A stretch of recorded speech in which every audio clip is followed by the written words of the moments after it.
Disclaimer, यह video एक satire है और इसे सटायर की तरह ही लें। विजेंद्र सिंह भारत के बॉक्सर रहे हैं और आजकल कांग्रेस में हैं।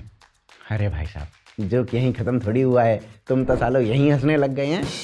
हाँ तो मतलब उन्होंने क्या किया, उन्होंने ट्विटर पर आकर लोगों को एक बड़ी बढ़िया सलाह दी। भाई साहब बोले, पॉलिटिशियन अगर आपको बताए कि कैसे प्रे करनी है और एक रिलीजियस लीडर आपको बताए कि कैसे वोट करनी है तो उसे बिल्कुल मत सुनना। और उसी के नीचे हमें राहुल गांधी जी की ये पोस्ट मिल गई। कांग्रेस पार्टी में आवाज नीचे से आती है, मतलब अंदर से, अंतर आत्मा से। यहां से आवाज आना तो पता था, नीचे से आवाज? नीचे से आवाज का मतलब क्या है? पाद। और जो पोस्ट विजेंद्र ने लिखी वो सही में नीचे से ही आवाज थी, क्योंकि इसकी इस बात पे मेरे अंदर से प्रश्न आया कि भाई साहब अगर ऐसा है तो गांधी कौन था? क्या गांधी रिलीजियस लीडर था? क्योंकि लोग उन्हें महात्मा बोलते थे, वो प्रार्थना सभा रखते थे जिनमें भजन गाए जाते थे और राम का नाम लिया जाता था। तो इस हिसाब से तो भाई साहब वो रिलीजियस लीडर हो गए। अब जब वो रिलीजियस लीडर थे और रिलीजियस लीडर को वोट किसे करो नहीं बताना चाहिए, तो उन्होंने जब पब्लिक ने पटेल को वोट दिया तो इंटरवीन करके नेहरू को अध्यक्ष क्यों बनवा दिया? ओह अच्छा, ज्यादा आइडिया नहीं है और एक्सप्लेन करो तो इंट्रो के बाद करता हूं, रुको जरा। और अगर वो रिलीजियस लीडर नहीं थे, एक पॉलिटिकल लीडर थे, तो कोई मुझे ये बता दो उन्होंने बस हिंदुओं को क्यों कहा कि जाओ मुसलमानों के हाथों मर जाओ और एक मिसाल कायम करो? नहीं मतलब हिंदू सिख महिलाओं को ही क्यों कहा कि यदि कोई मुसलमान तुम्हारा रेप करने आए तो अपनी इज्जत मत लुटने दो, अपने दांतों के नीचे अपनी जीभ को इतनी जोर से दबाओ कि तुम्हारे प्राण ही निकल जाए। और फिर जब गांधी जी को डॉक्टर ने बताया कि गांधी जी साइंस ही फेल कर दिए हो तुम, तो ऐसे जीभ को दांत के नीचे दबाने से कोई मरता है भला? तो गांधी जी बोले अच्छा नहीं मरता, तो हिंदू महिलाओं को अपने पास जहर रखना चाहिए, कोई मुसलमान इज्जत लूटने आए तो जहर खा लो, मर जाओ, पर रिटेलिएट मत करो, प्रति उत्तर मत दो। भाई साहब ये कैसी अहिंसा है? ये सब सुन के पढ़ के तो मुझे सही में ये लग रहा था कि बड़े बड़े लीडर्स ने हिंदुओं के साथ ये ही कर दिया जो आपकी स्क्रीन पर हो रहा है। नहीं मतलब अपने ऊपर की गई हिंसा हिंसा ही नहीं है और स्वयं को बचाने के लिए की गई हिंसा हिंसा है। नहीं मतलब मैं अपने आप को चाकू घोंप लूं, वो हिंसा नहीं है, पर मैं अपने आप को बचाने के लिए किसी में थप्पड़ मार दूं, वो हिंसा है। कमाल के ही लॉजिक थे भाई। इस लॉजिक पे एक शेर याद आया है, तुम्हारे एक एक शब्द पे निकलते हैं मेरे प्राण, तुम्हारे एक एक शब्द पे निकलते हैं मेरे प्राण, कमबख्त तुम्हारे लॉजिक मार रहे हैं थप्पड़। अबे ये कैसा शेर है, इसमें तो राइम ही नहीं हुआ। मन में तो हुआ। तो चलिए गांधी जी के सत्य और अहिंसा की कहानी सुनते हैं। You are watching the woke show, but before we start do subscribe the channel.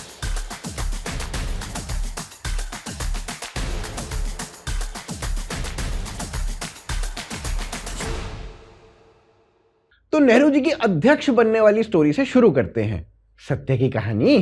तो हुआ क्या था, अंग्रेजों से बात हो चुकी थी, अब बस वो जाने ही वाले थे ये पता था, और अंग्रेज कांग्रेस के अध्यक्ष को ही सत्ता देकर जाएंगे ये भी पता ही था। तो मतलब जो भी कांग्रेस का अध्यक्ष होगा वही प्रधानमंत्री होगा। पर कांग्रेस का अध्यक्ष होगा कौन?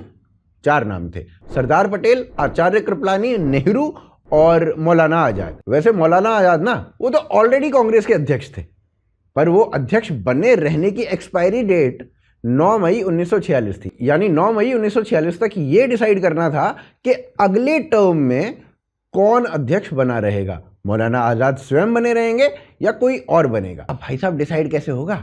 तो कांग्रेस की 2 समितियां थी, एक कार्य समिति जो सब कुछ डिसाइड करती थी, दूसरी प्रांतीय समिति जो अपने अपने एरिया में जो कुछ कांग्रेस की कार्य समिति डिसाइड करती थी उसे एग्जीक्यूट करती थी। ऐसी 15 प्रांतीय समितियां थी। अब अध्यक्ष चुनने के लिए कांग्रेस की 15 प्रांतीय समितियों को वोट करके अपनी चॉइस बतानी थी। उनके वोट के आधार पर ही कार्य समिति अपना निर्णय लेगी कि अध्यक्ष कौन बनेगा। अब देखो 4 लोग हैं और इन 4 लोगों में से गांधी जी नेहरू जी को अध्यक्ष बनाना चाहते हैं। तो 20 अप्रैल को गांधी जी का एक पत्र मौलाना आजाद को मिलता है जिसमें लिखा होता है, मौलाना ब्रो तुम तो इतने टाइम से अध्यक्ष हो ही, तो पब्लिक को ना अच्छा नहीं लगेगा कि एक ही बंदा इतने टाइम से अध्यक्ष बना रहा है, तो तुम पब्लिकली अनाउंस कर दो कि तुम्हें अध्यक्ष नहीं बनना है। और हाँ सुनो, ऐसा लगे कि ये तुम चाहते हो, ये मत कहना कि ऐसा बोलने के लिए मुझे गांधी जी ने बोला है। I have an image you know. अब भाई साहब Gandhi ji got no chills. पहली बॉल पे पहला विकेट डाउन। मौलाना आजाद ने पब्लिक में आके बोल दिया, I don't want to be adhyaksh. अब 3 नाम थे, आचार्य कृपलानी, सरदार पटेल और जवाहरलाल। इन तीनों में से चयन होना था। 15 कमेटियों के वोट आने थे। 29 अप्रैल तक वोट आ गए। सबके वोट खोल कर देखे गए। 15 में से 12 वोट सरदार पटेल को मिल गए, 3 आचार्य कृपलानी को मिल गए। नेहरू जी वॉज लाइक, क्या इतना बुरा हूं मैं माँ, मेरी माँ। फिर 9 मई 1946 आई और कांग्रेस की कार्य समिति की बैठक बुलाई गई। आज उसी वोटिंग के आधार पर डिसाइड होना था कि कौन अध्यक्ष बनेगा, लेकिन उस बैठक में गांधी जी स्वयं आए। After all he was not a political leader you see. अब 29 अप्रैल से 9 मई के बीच पता नहीं कौन सी खिचड़ी पकी कि आचार्य कृपलानी ने 9 मई को आते ही कह दिया, I am not playing this game, मुझे नहीं बनना अध्यक्ष। अब तो कोई दिक्कत ही नहीं थी, सीधे सीधे सरदार पटेल को अध्यक्ष बनना चाहिए था। वोट भी उन्हें मिले थे और उनके सामने कोई ओपोनेंट भी नहीं था। But wait a minute, Acharya Kripalani ने कहा, देखो मैं तो नहीं हूं, तो मेरी जगह जवाहरलाल को कंसीडर कर लो। फिर फटा असली बम। आचार्य कृपलानी ने एक पेपर सरदार पटेल को थमाया जिसमें लिखा था कि मैं सरदार पटेल, मैं भी अध्यक्ष नहीं बनना चाहता हूं और इस चुनाव में अभी के अभी मैं अपना नाम वापस लेता हूं। और ये सब देखकर बापू दूर खड़े खड़े मुस्कुरा रहे थे, अंदर ही अंदर सोच रहे थे, बोल आचार्य रहे हैं पर शब्द मेरे ही हैं। सरदार पटेल ने आचार्य द्वारा दिए गए उस पेपर पर साइन नहीं किए। अब गांधी जी को मैदान में उतरना पड़ा। गांधी जी वाज लाइक, किसी काम के नहीं हो बे तुम, सब कुछ मुझे ही करना पड़ता है। हाँ, गांधी जी पहले नेहरू जी के पास गए। नेहरू जी से पूछा, dude nobody has voted for you, do you really want to be the adhyaksh? Nehru was like, अबे तुम मेरी साइड हो कि इनकी साइड हो? हैं? नेहरू ने गांधी की बात का उत्तर ही नहीं दिया, गांधी जी से मुंह फेर कर बैठ गए। Deep inside he was like, नहीं मेरी कच्ची मिट्टी है, कोई मुझे वोट नहीं करेगा तो क्या मैं खेलूं भी ना? गांधी जी ने नेहरू जी को फोर्स नहीं किया कि वो उत्तर दें। गांधी जी अब सीधे पटेल जी के पास पहुंच गए और जो पर्ची आचार्य कृपलानी ने पटेल को दी थी उसे कहा, Patel bro sign it. Patel ji ने कहा कि Gandhi ji, do I really have to sign it? Gandhi ji ने पटेल जी की आंखों में आंखें डालकर देखा और कहा, यस ब्रो। तो पटेल जी ने उठाकर कलम साइन कर दी। और क्या ही करते बेचारे, मतलब गांधी जी ने नेहरू जी के लिए 3 विकेट ले लिए। अध्यक्ष पद के लिए बचा बस एक नाम, नेहरू जी। तो भारत में कुछ इस प्रकार पहली बार डेमोक्रेसी की जीत हुई थी। डेमोक्रेसी की इस जीत को आगे कंटिन्यू रखेंगे, पर पहले स्टूडियो में चलते हैं, वहां पर हमारे गेस्ट आए हैं योया जी। उनसे गांधी जी के बारे में और बहुत कुछ जानेंगे। तो पहले स्टूडियो चलते हैं, बाकी आगे फिर से सत्य और अहिंसा की इस कहानी को सुनेंगे। क्या प्रोटेस्ट करेगा रे तुम लोग का? 64 दिनों का ट्रक का प्रोटेस्ट था। कोई मुझे बुला ही नहीं रहा है टीवी न्यूज चैनल पे, सब यूट्यूबर ही बुला रहे हैं। अरे योया जी कैसे हैं आप? आज आपने मुझसे गालियों के बारे में नहीं, वो तो पता ही है कि आपका मेन काम तो गाली देना ही है, वो तो आप दोगे ही। और जब आप अपनी पत्नी की नहीं सुनते तो मैं कौन होता हूं? मैं तो बस आपसे गांधी जी के बारे में पूछने आया था। क्या लगता है आपको गांधी जी कैसे थे? वह बहुत बढ़िया व्यक्ति थे। मैं गांधी जी को बहुत पसंद करता हूँ। अच्छा, तो कौन कौन से काम पसंद है आपको उनके? गांधी जी जब साउथ अफ्रीका में थे तो उन्होंने अंग्रेजों को चिट्ठी लिख के कहा, ब्लैक्स नीची रेस के थे। भाई साहब, गांधी जी को ब्लैक्स को ऐसे रोस्ट करते देख के मजा ही आ गया। ओह, पर आपको नहीं लगता ये रेसिस्ट था? गांधी कभी रेसिस्ट हो ही नहीं सकता।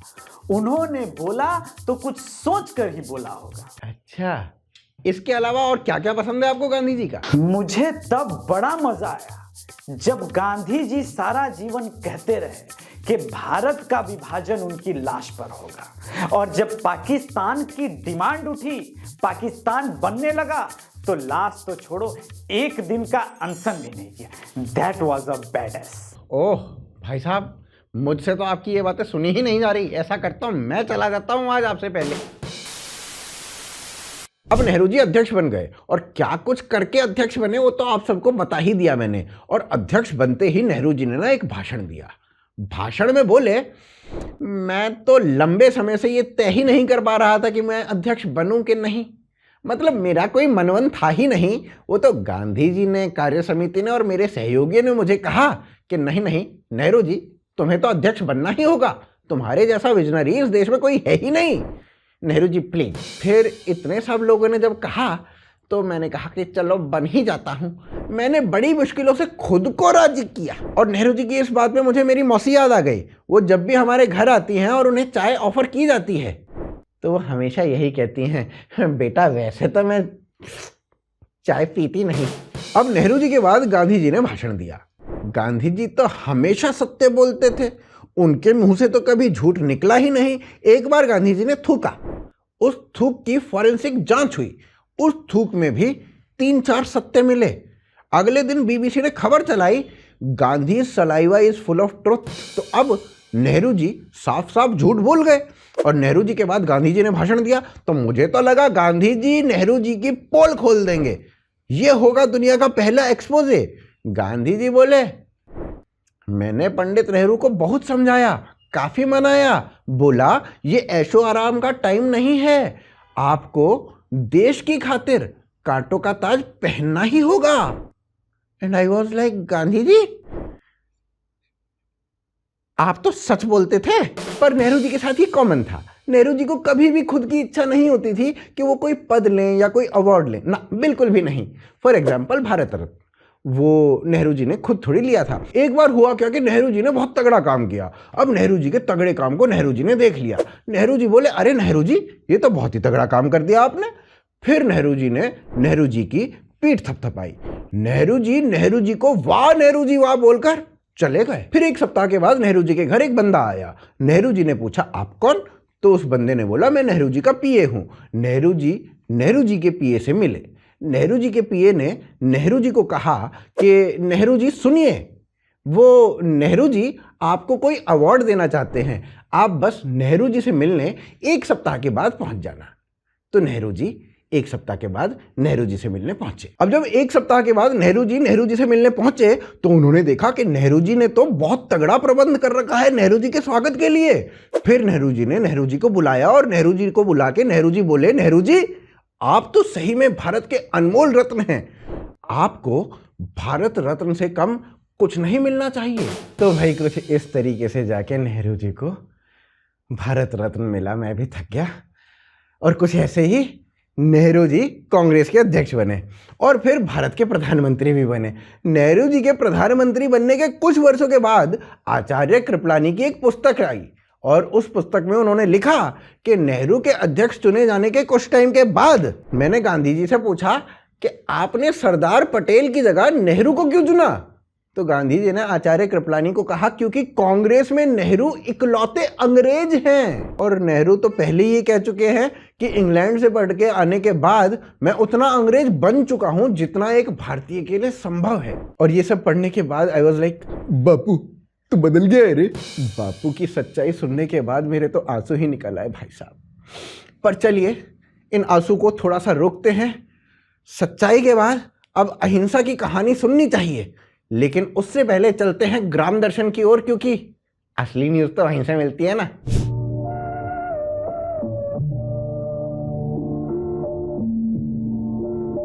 राम राम, ग्राम दर्शन में आपका स्वागत है। अभी थोड़े दिन पहले कय्यन ने रामचरितमानस में आग लगा दी।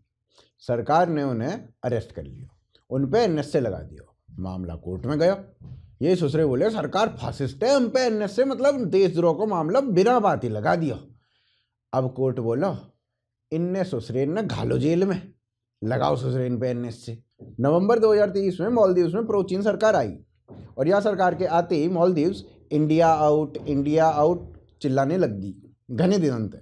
वो भी जब यहाँ पानी की कमी होगी ना तो भारत ने 1200 टन पानी पीने को भेजा। कोविड के टाइम पे जब इनमें दिक्कत आ गई ना, तो भारत ने इन्हें इकोनॉमिक एड भेजी और ये सोच रहे इंडिया आउट चिल्ला रहे। बताओ, भारत ने इन तक कई बार कही अरे मान जाओ भैया मान जाओ, अरे मान जाओ, सुसरे ना माने। मालदीव को 15% टूरिज्म अकेले भारत से आवे। अब जब ये ना माने तो भैया हमारे मोदी चले लक्षद्वीप फोटो खिंचवाने को। फोटो खींचते ही गूगल पे सबसे ज़्यादा सर्च करने वाला शब्द लक्षद्वीप बन गया और ऐसा होते ही मालदीव के मिर्ची लग गई। वहाँ के ऑफिशियल बेरच गए और उनने भारत के प्रधानमंत्री की गाली लिखनी शुरू कर दी। अब पूरा बॉलीवुड, क्रिकेट और सब के सब लक्षद्वीप पे प्रमोट करने में लग गए। मालदीव गरियाने लग गए। कई बॉलीवुड के तो ये और बोल रहे कि भैया अब मालदीव ना जाऊंगा, ले मेरे से ले मजा।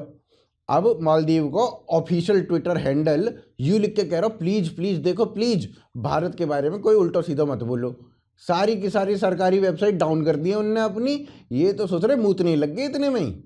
घनी बुरी होगी भैया इनकी गैल तो। मुंह पे तो भैया काई की इतनी बुरी होती देख ही ना जाए। तो भैया मैं तो चलूँ, मिल लेके तुम कुआं पड़ो।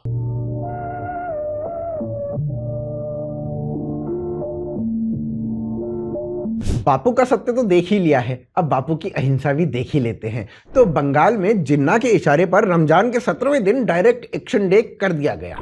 बंगाल का मुख्यमंत्री, अजी काहे का मुख्यमंत्री, बंगाल का कसाई सोहरावर्दी ने ऐलान कर दिया था कि पाकिस्तान बनाने के लिए 24 घंटे हैं और इसमें जितनी तबाही मचा सकते हो उतनी मचा दो। भीड़ तबाही मचाना शुरू करती है। मात्र 15 मिनट में 300 हिंदू मारे जा चुके थे। हिंदुओं की दुकानें जल रही थी, दूसरे पक्ष की दुकानें सेफ थी। पूरे बंगाल में डर का माहौल था, पर दिल्ली चुप थी। गांधी जी ने पूरे प्रकरण पर एक अक्षर नहीं बोला। लेकिन जुगल चंद्र घोष, जो कि बंगाल में एक पहलवान थे, वो चुप नहीं रहे। उन्होंने कहा कि मैं बंगाल की सड़कों पर निकला, मैंने बेशुमार लाशें देखी। उन्होंने बताया कि एक जगह उन्होंने 4 ट्रक खड़े देखे, सभी में एक के ऊपर एक कम से कम 3 फीट तक केवल लाशें भरी हुई थी, हिंदुओं की लाशें। जुगल चंद्र घोष ने यह मंजर देखकर चुप ना बैठने का प्रण लिया और गोपाल पाठा के साथ मिलकर प्रतिकार करना शुरू किया। इन दोनों का साथ लोहारों ने, मजदूरों ने खूब दिया। अब हिंदुओं ने प्रतिकार करना शुरू कर दिया था और जब प्रतिकार हुआ तो गांधी जी ने अपनी पत्रिका हरिजन में लिखा, अगर कलकत्ता के सारे हिंदू अपने विवेक का इस्तेमाल करते हुए बहादुरी से मर जाते तो वह न केवल हिंदू धर्म को बल्कि पूरे हिंदुस्तान को बचा लेते। इससे हिंदुस्तान का इस्लाम भी शुद्ध हो जाता। भाई साहब, कहां से आते हैं ये थॉट? हिंदू धर्म मर के बच जाता कैसे और इस्लाम शुद्ध कैसे हो जाता? और क्या ये ठेका हिंदुओं ने लिया था? कलकत्ता के रिटेलिएशन के बाद दंगा नोआखली पहुंचा और वहां हिंदू रिटेलिएट भी नहीं कर सकता था क्योंकि वहां मुस्लिम पॉपुलेशन 80% थी और हिंदू पॉपुलेशन मात्र 20%। वहां जो मारकाट मची उसके बाद तो कुछ कहा ही नहीं जा सकता। लेकिन हिंदुओं पर हुई इस हिंसा को गांधी जी ने यह बोलकर जस्टिफाई कर दिया कि हिंदू वहां पर 20% है, लेकिन 80% जमीन हिंदुओं के पास है, तो मुसलमानों को गुस्सा आना लाजमी है। तो in short, Gandhi ji was Barkha Dutt of that time. जो हिंदू नोआखली से डरकर अपना घर छोड़कर भागे थे और कैंप्स में रह रहे थे, उन हिंदुओं को सरकार भोजन आदि दे रही थी। गांधी ने कहा, नहीं नहीं, इन्हें रोटी देने की कोई जरूरत नहीं है, या तो इनसे काम लो, नहीं तो कोई रोटी मत दो। हिंदू महिलाओं का बलात्कार हो रहा था, तो गांधी जी ने उन्हें सलाह दी कि तुम जहर लेकर मर जाओ, यही तुम्हारा धर्म है। नोआखली में जब आतंक बहुत अधिक बढ़ गया था हिंदुओं के ऊपर, तब जाकर गांधी नोआखली आए और जब वो आए तो थोड़े समय के लिए आतंक बंद हो गया था। लेकिन नोआखली का बदला हिंदुओं ने बिहार में लेना शुरू कर दिया था और जैसे ही बिहार का हिंदू रिटेलिएट करना शुरू कर चुका था, गांधी जी नोआखली छोड़कर बिहार चले गए और यह कहकर गए कि मैं वापस नोआखली आऊंगा। आज तक भी नोआखली के हिंदू गांधी जी की बाट देख रहे हैं। आज नोआखली बांग्लादेश का हिस्सा है, पर हिंदुओं की वेट अभी भी खत्म नहीं हुई। गांधी जी, इतनी अहिंसा नहीं चाहिए थी और कमाल तो आपने तब कर दिए जब पार्टीशन के लिए आपने जिन्ना या मुसलमानों को नहीं बल्कि हिंदू और सिखों को जिम्मेदार ठहरा दिया। तो भाई साहब, ये थे हमारे Gandhi ji. I hope you have liked the video. Please share it with your friends. Subscribe the channel. I am signing off now. You were watching the Vogue Show. Jai Hind, Jai Bharat.